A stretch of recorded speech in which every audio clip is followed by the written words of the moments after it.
Soldier Murali Naik మనందరికీ తెలుసు. భారత్ పాకిస్తాన్కి సంబంధించినటువంటి యుద్ధం ఎంత బలంగా జరుగుతుందో, ముఖ్యంగా మన భారత ఆర్మీ ఎంత బలంగా మనల్ని కాపాడుతుందో కూడా తెలుసుకోవాలి. ఎందుకంటే వాళ్ళ ప్రాణాలు అడ్డుపెట్టి ఇలాంటి ప్రాణాలు బలిచ్చి మన ప్రాణాలని, మన పిల్లల ప్రాణాలని ఎంత స్వేచ్ఛగా, ఎంత హ్యాపీగా మనం భారతదేశంలో బ్రతుకుతున్నామంటే ఇలాంటి వాళ్ళ ప్రాణాలు ఎన్నో పోయాయి. అలాంటి మన ఆంధ్రుడు, మన తెలుగువాడు మురళీ నాయక్ చనిపోయాడు నిన్న. పహల్గామ్కి సంబంధించినటువంటి అటాక్ తర్వాత భారత్ పాకిస్తాన్కి సంబంధించినటువంటి ఆపరేషన్ సింధూర్లో భాగంగా జరుగుతున్నటువంటి దాడిలో తను ప్రాణాలు అర్పించాడు. అంటే భారతదేశం అంటే మనం ఉండొచ్చు, భారతదేశాన్ని కాపాడుతున్నాం అంటే మనల్ని కాపాడుతున్నారు. వాళ్ళ బోర్డర్లో తిండి లేక, సరైన నిద్ర లేక, ముఖ్యంగా ఇప్పుడు ఉన్నటువంటి పరిస్థితుల్లో అయితే కంటి నిండా నిద్ర ఉండదు, కడుపు నిండా ఫుడ్ ఉండదు. మరుపు అనేది ఉంటే ఏదో ఒకటి జరిగిపోద్దేమో అని చెప్పి చాలా జాగ్రత్తగా మనల్ని కంటికి రెప్పల మనల్ని కాపాడుకుంటూ వస్తున్నటువంటి ఆర్మీ.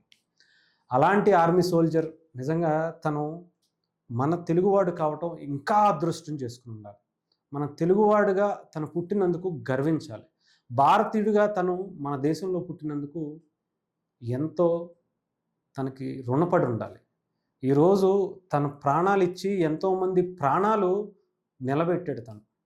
తన గురించి తెలిస్తే చాలా ఒళ్ళు గగుడు పుచ్చింది. ముఖ్యంగా తన దేశం గురించి తనకు ఉన్నటువంటి ప్రేమ, తనకు ఉండేటువంటి ఆ ప్రేమ అంతా ఇంత కాదని తెలిసింది.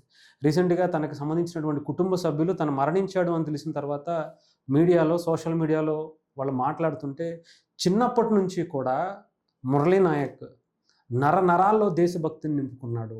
తనకి ఊహ తెలిసినప్పటి నుంచి కూడా ఆర్మీకి వెళ్ళాలి, ఆర్మీలోనే ఉండాలి, నేను పోతే భారతదేశం కోసమే పోవాలి, దేశం కోసం పోరాటం చేయాలి, ఈ ప్రజల్ని కాపాడాలి. ఇదే తను ఎప్పుడూ ఒక బలంగా, ఒక కలగా తన కలను నిజం చేసుకున్నటువంటి వ్యక్తి.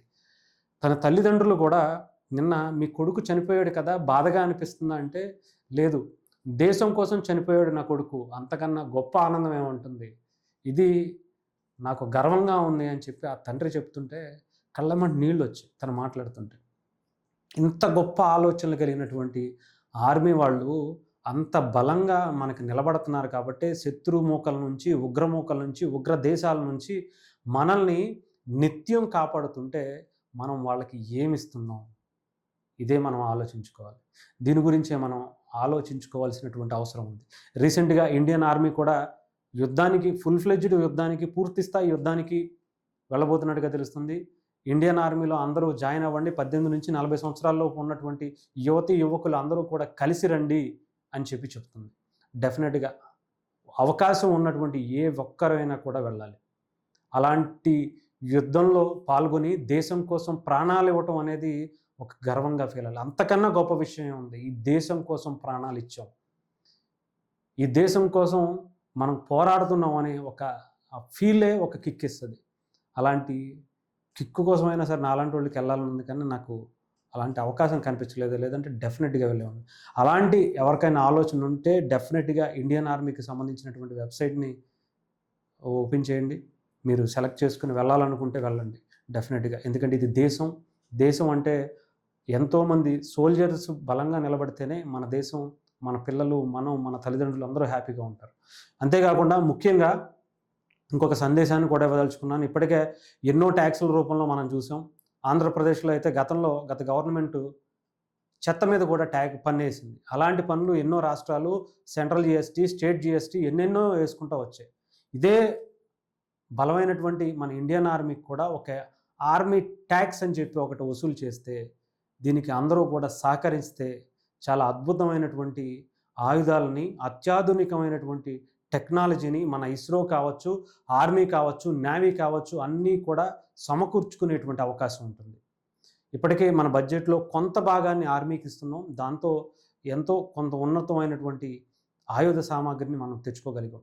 అదే ఒక ట్యాక్స్ రూపంలో ప్రతి పౌరుడు ఇది బాధ్యతగా ఇది పెట్టాలి అని మనం కోరుకుంటే కనుక ఇండియన్ ఆర్మీ ట్యాక్స్ అని చెప్పి పెడితే దానికి గవర్నమెంట్ కూడా ఓకే చేస్తుంది. అన్ని పార్టీలు, అన్ని రాజకీయ పార్టీలు, అన్ని మతాల వాళ్ళు, అన్ని కులాల వాళ్ళు కూడా దీనికి ఓకే చెప్తే డెఫినెట్గా ఇండియన్ ఆర్మీ దీన్ని యాక్సెప్ట్, ఐ మీన్ మన భారతదేశ ప్రభుత్వం మోదీ గారు లాంటి సారథ్యంలో ఇలాంటిది ఒక బిల్ పాస్ చేస్తే చాలా మంచిది. ఎందుకంటే అత్యాధునికమైనటువంటి టెక్నాలజీ సంబంధించినటువంటి ఆయుధ సామాగ్రి మన ఇండియన్ ఆర్మీ దగ్గర ఉంది అంటే ఉగ్రమూకలు కాదు కదా, ఏ దేశమైనా సరే మన భారతదేశం వైపు తప్పుగా దాడి చేయాలనే ఆలోచన వచ్చినా సరే చంపేసుకుంటాయి.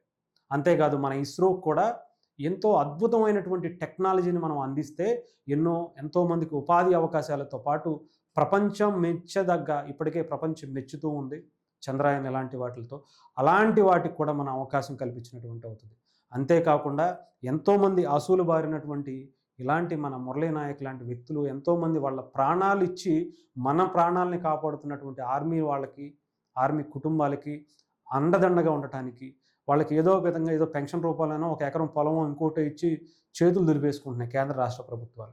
అలా కాకుండా వాళ్ళ పూర్తి స్థాయి బాధ్యత, వాళ్ళ పిల్లలు అందరూ కూడా హ్యాపీగా వాళ్ళ ప్రాణాలు ఇచ్చినా ఇవ్వకపోయినా వాళ్ళు ఉన్నంత కాలం వాళ్ళకు ఒక ఫండ్ అనేది ఉంటే అటు ఆర్మీతో పాటు ఆర్మీ కుటుంబాలకి, నావీ కుటుంబాలకి, అటు ఇస్రో కుటుంబాలన్నిటికీ కూడా ఉపయోగపడే విధంగా ఒక సపరేట్ ట్యాక్స్ని వాళ్ళ కోసం ఎక్కువ కూడా అవసరం లేదు. ₹1 మన వంతు సహాయంగా నెలకు ₹1 తీసుకుంటే జస్ట్ ఇమాజిన్ 100 కోట్ల 150 కోట్ల మంది ఉన్నాం, 100 కోట్ల మంది దగ్గర కలెక్ట్ చేసుకుంటే ₹100 కోట్ల వద్దు నెలకి.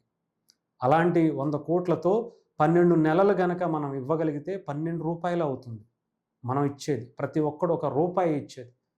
అలా ఎన్నో విచ్చలవిడిగా ఎన్నెన్నో ఖర్చు పెడతా ఉంటాం.